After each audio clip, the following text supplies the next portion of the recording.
Real Exam English, Season 4, Weather.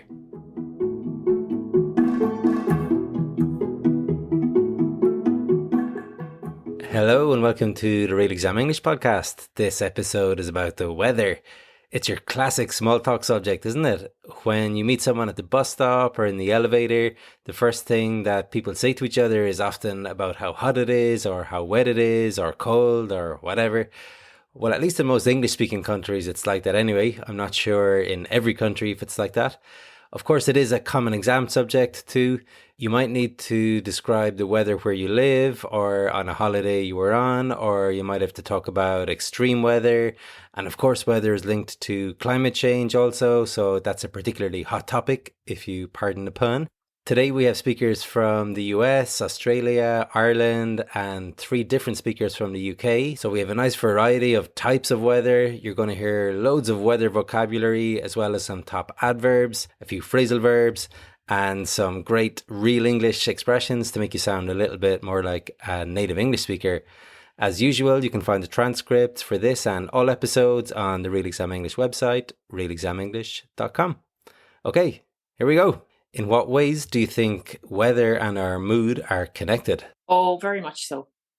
Especially here, you would notice it in a country that is as changeable with the weather in Ireland. Today now, for instance, it is a dull, wet day. But last week it was sunny, everybody was out enjoying themselves, people made more of an effort to go out and meet people. Today we just feel like going back to bed and covering yourself with the duvet and hibernating for the day.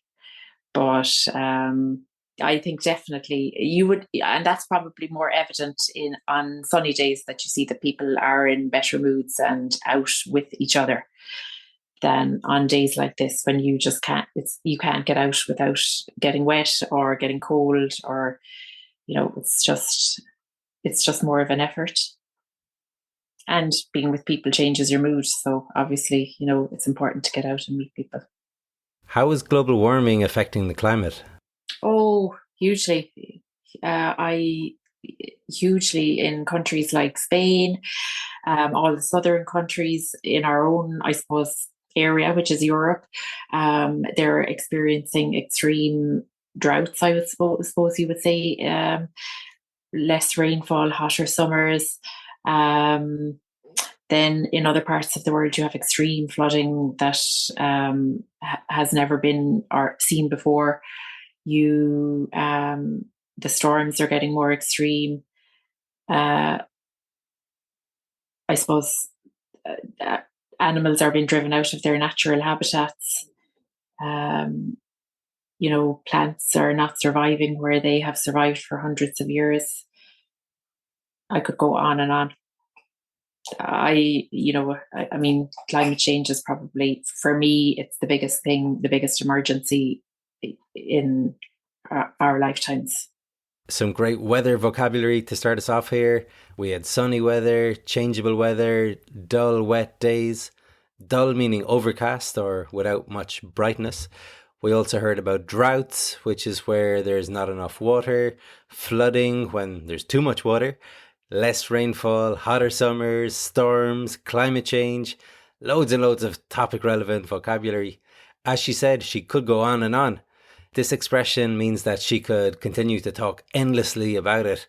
We often use this expression in a negative way, like John goes on and on about how great his new car is, or Trevor goes on and on about not repeating the same language. True, right? She said that animals are being driven out of their natural habitats. This phrasal verb, to drive out, means to force someone or something to leave or to make them disappear. Like a lot of small shops are being driven out of business due to the arrival of larger stores, or the government has been driven out by the rebels. If you could choose, what climate would you prefer to have where you live? I live in the climate that I like, which is northeastern United States, all 4 seasons, warm in the summer, cool in the winter. I could use a little less warmth in the summer. I prefer fall to any other season. In what ways do you think weather and our mood are connected? I think that weather and our mood are connected. If it is a dark and dreary day or a few hours of darkness, I think we are sadder and less energetic and more depressed, whereas sunshine helps our mood and our energy level and our relationships with others. A nice mix of adjectives here: warm, cool, sadder, energetic, depressed, dark and dreary. These last ones came together, dark and dreary. It's useful to learn some adjective pairs like this: short and sweet, neat and tidy, nice and quiet. There's loads of them. And remember that the order cannot be changed, so never dreary and dark, always dark and dreary. In the first answer, she said she could use a little less warmth in the summer. This means she would like a little less warmth. Other examples would be, I could use a holiday, or I could use a cup of tea. This expression also has a slightly different meaning, which is that something or someone needs something. Like, the house could use a lick of paint, or I could use some English classes with Trevor. Just to note as well that she mentioned the fall as her favourite season. The fall is US English for what is the autumn in the UK. Incidentally, I lived in that part of the US for a year and a half, and I highly recommend checking out the fall. It's really, really beautiful with spectacular, vibrant colours on show from the big old deciduous trees they have there. Breathtaking. In what ways do you think weather and our mood are connected? Woof, that is such a good question. I think the weather and mood are 100% connected. Yeah, because one of the reasons I came to live in Spain was that the fact that in the UK, in winter, most days are rainy. It makes you depressed. 3:00 in the afternoon, it's dark, it's raining, and you just get really depressed. And December is a really terrible, beginning of December is a terrible time of the year over there, because people are so fed up with the weather, so they go to shopping centres and go shopping because there's nothing else to do. And in Spain, most of the time you get up and it's always sunny. It makes you more cheery. Then you get to August and it's too hot and it's unbearable. You stay inside, So when it's extreme heat, that is very tiring. It makes you grumpy as well. So, it's 100% connected. The weather and your mood, 100%, I'd say. It's got to do with that. How it makes you feel. Does the weather in your country ever affect transportation? Well, I don't think so. It depends on what you're talking. If you're talking about England, then yeah, well, as soon as it snows and stuff like that, the trains stop.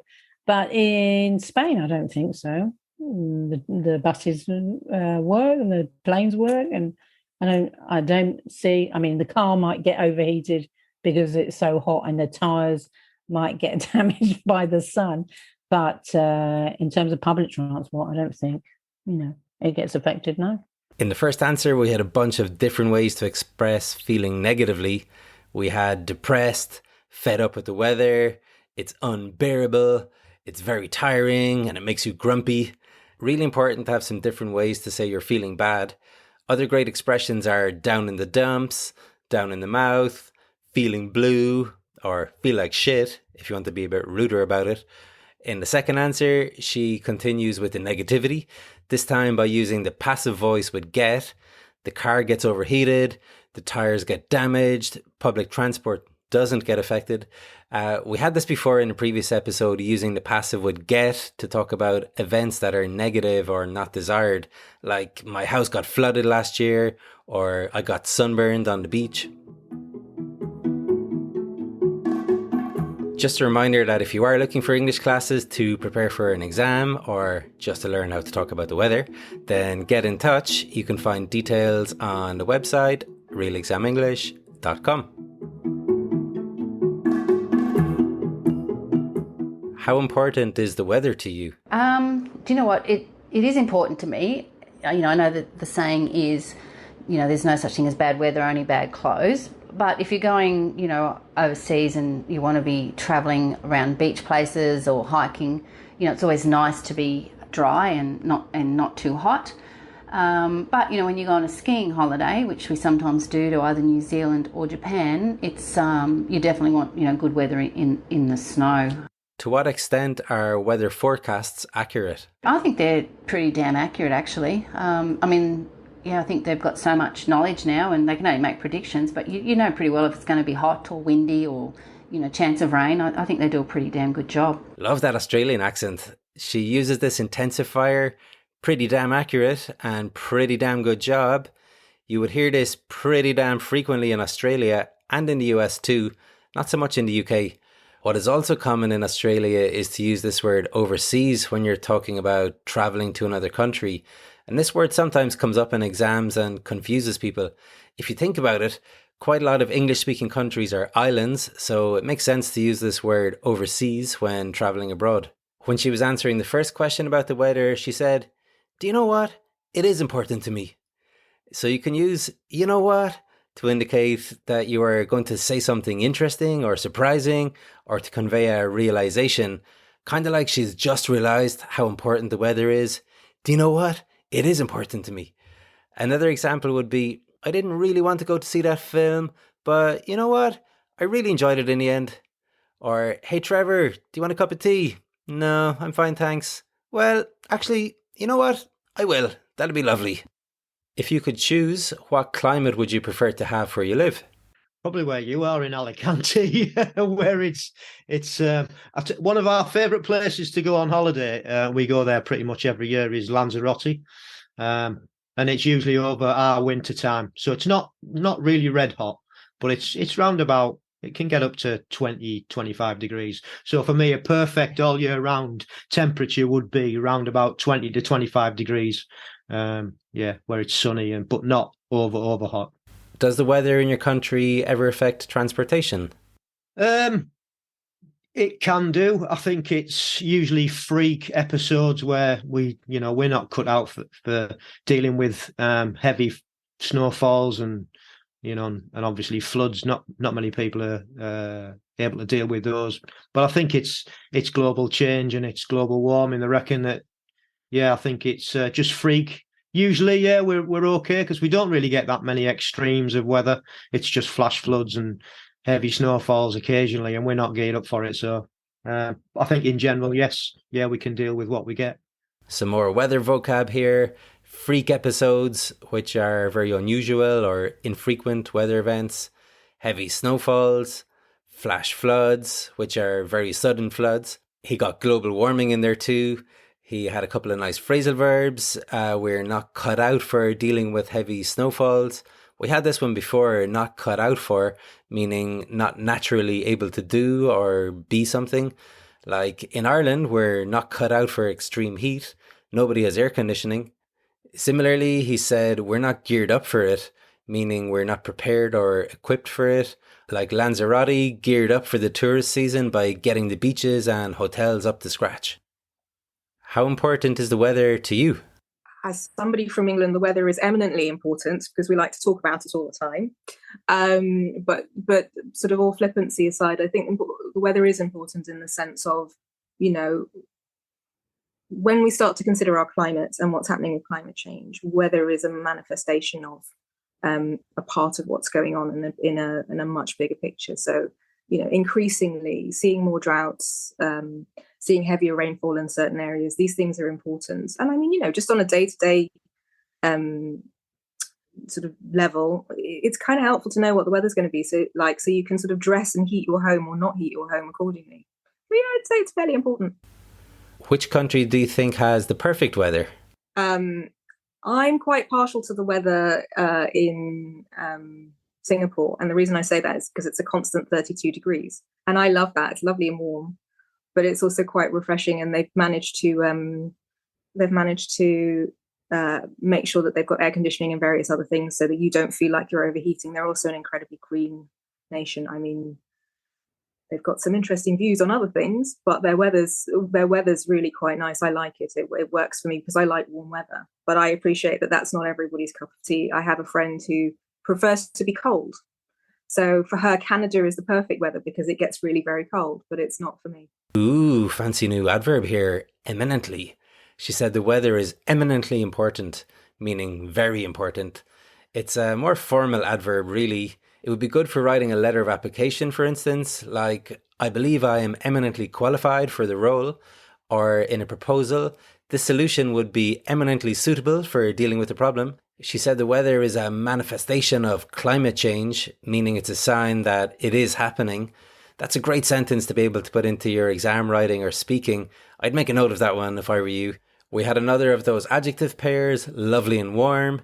Never warm and lovely, always lovely and warm. Then in the second answer, she says that she is partial to the weather in Singapore, meaning that she has a liking for it. Another example would be, I'm partial to Italian food, or I'm partial to historical dramas myself. Or negatively, I'm not partial to the summers in Spain, or as she said, they're not her cup of tea, which is of course this classic expression saying you don't like something. Well, I hope this episode was your cup of tea.